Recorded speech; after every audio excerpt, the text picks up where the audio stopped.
আসসালামু আলাইকুম, কেমন আছেন সবাই? আশা করি ভালো আছেন। আজকে আমি আপনাদের মাঝে নতুন একটা রেসিপি নিয়ে হাজির হয়ে গেছি। আজকে 1 কাপ আটা, একটা ডিম দিয়ে খুবই মজার নাস্তা রেসিপি শেয়ার করব। এই নাস্তাটা দেখতে যত সুন্দর, খেতেও কিন্তু অনেক মজা, নরম তুলতুলে। সবাই কিন্তু এটা খেতে পারবে, অনেক বেশি মজা হয়েছে। আর চা দিয়ে খেলে কিন্তু অনেক মজা হয়। এই নাস্তাটা চাইলে কিন্তু দুধ দিয়ে ভিজিয়ে খাওয়া যাবে। বন্ধুরা, রেসিপিটা দেখতে থাকুন, ভালো লেগে গেলে একটা লাইক দিয়ে নেবেন। এখানে আমি একটা ডো তৈরি করে নিচ্ছি। এখানে আমি 1 কাপ আটা দিয়ে দিচ্ছি, এখানে 2 টেবিল চামচ চিনি, 1 চা চামচ দিয়ে দিচ্ছি ইস্ট। এখন সবগুলো উপকরণ একসাথে মেখে নিচ্ছি।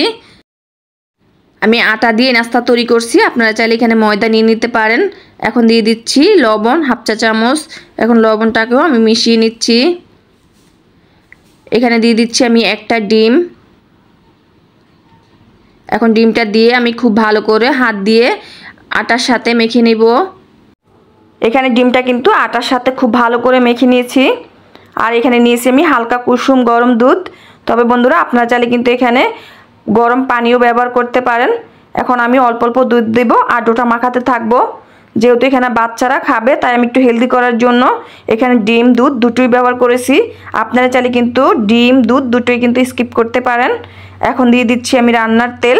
এখানে আমি 2 টেবিল চামচ তেল দিয়েছি। দিয়ে ডোটাকে 6 থেকে 7 মিনিটের মতো খুব ভালো করে মেখে মসৃণ একটা ডো তৈরি করে নিয়েছি।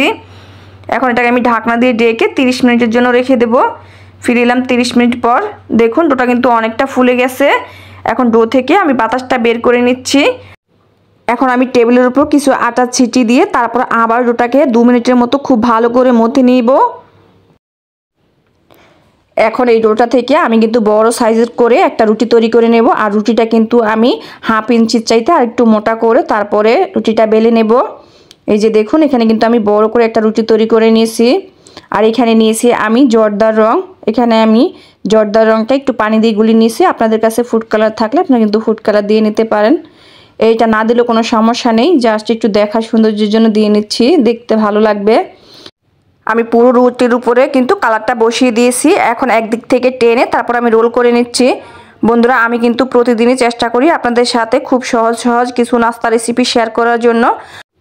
বন্ধুরা, এরকম সহজ নাস্তা রেসিপি পাওয়ার জন্য কিন্তু আপনারা আমার চ্যানেলটাকে সাবস্ক্রাইব করে নিতে পারেন। এই যে দেখুন, আমি খুব সুন্দর করে কিন্তু রোলটা করে নিয়েছি।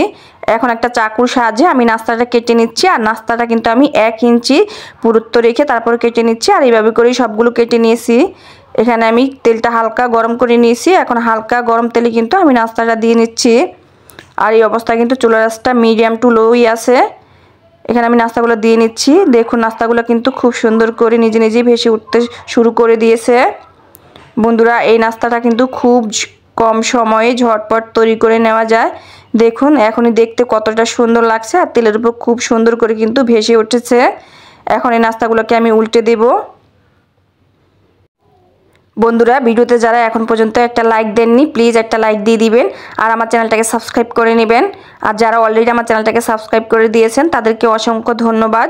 আমাকে আপনারা কিন্তু সুন্দর সুন্দর কমেন্ট করে আপনাদের মতামতগুলো জানাতে পারেন।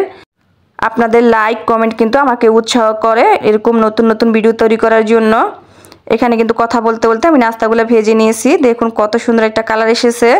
আর বন্ধুরা, এই নাস্তাটা কিন্তু আপনারা বিকালে চায়ের সাথে খেতে পারেন, আবার দুধ দিয়ে ভিজিয়েও কিন্তু বাচ্চাদের দিতে পারেন। আর এটা এমনি খেতেও কিন্তু খুব মজা হয়। অবশ্যই বাসায় একবার বানাবেন। আমি আপনাদেরকে এখন দেখিয়ে দিচ্ছি এই নাস্তাটা কতটা সফট হয়েছে। দেখুন বন্ধুরা, এটা কিন্তু একদম সফট, নরম, তুলতুলে হয়েছে। তো বন্ধুরা, আশা করব আপনাদের কাছে ভিডিওটা ভালো লেগেছে। ভালো লাগলে লাইক কমেন্ট শেয়ার করবেন।